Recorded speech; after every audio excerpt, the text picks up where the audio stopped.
អនុប្រធានជាងត្រូវបានគេខាត់មែនទេ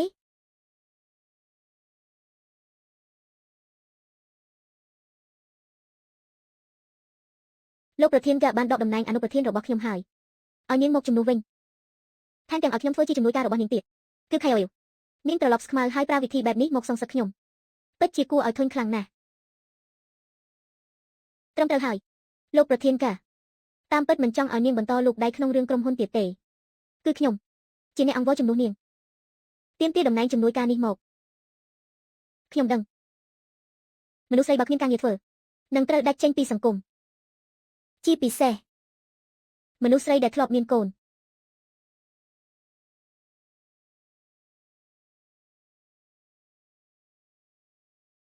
ធ្វើបានល្អសូម្បីតែតំណែងអនុប្រធានក៏យកបានដែរចឹងបន្ទាប់មកតើដល់វេនតំណែងភរិយាលោកប្រធានរបស់ខ្ញុំហើយមែនទេកុំបារម្ភអីតំណែងមួយនេះខ្ញុំបានប្រគល់ឲ្យនាងរួចហើយ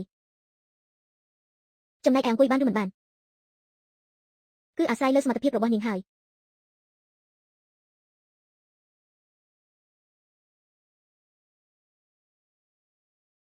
តើនាងមានន័យថាមិនមែនចង់តោងតំណែងទេថាឲ្យក៏ឲ្យចឹងខំអីជំនួយការពិសេសយោជួយខ្ញុំទៅធ្វើពាក្យសុំលាឈប់ឲ្យបន្តិចទៅហើយមួយទៀតដូចរាល់ដងជួយទិញកាហ្វេមួយកែវឲ្យខ្ញុំផងលោកស្រីចង់លាឈប់ចុះខាងលោកប្រធានធ្វើតាមនីតិវិធីទៅគេមិនចាំបាច់ដឹងទេចា៎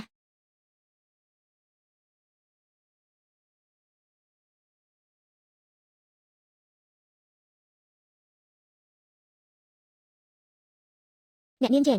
សេចក្តីប្រកាសរបស់វិនថៃអំពីការដកទុនរបស់អ្នកពីក្រុមហ៊ុនជេងនឹងត្រូវផ្សព្វផ្សាយជាផ្លូវការនៅថ្ងៃនេះតើអ្នកប្រកាសថាចង់ដកទុនមែនទេកាន់នេះរបស់ក្រុមហ៊ុនជេងនឹងខ្សែដកទុនភ្លាមកុំបន្ទោសខ្ញុំដែលមិនបានរំលឹកអ្នកនេះមិនមែនជាអ្វីទាំងអស់ខ្ញុំប្រកាសហើយទៅចាត់ការភ្លាមទៅបាន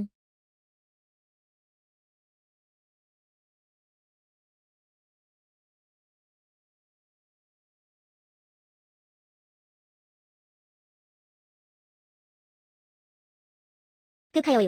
បើចង់កាត់ផ្ដាច់ហើយពួកយើងកាត់ផ្ដាច់ឲ្យដាច់ស្រឡះពីពេលនេះទៅផ្លូវនរណាផ្លូវអ្នកនឹង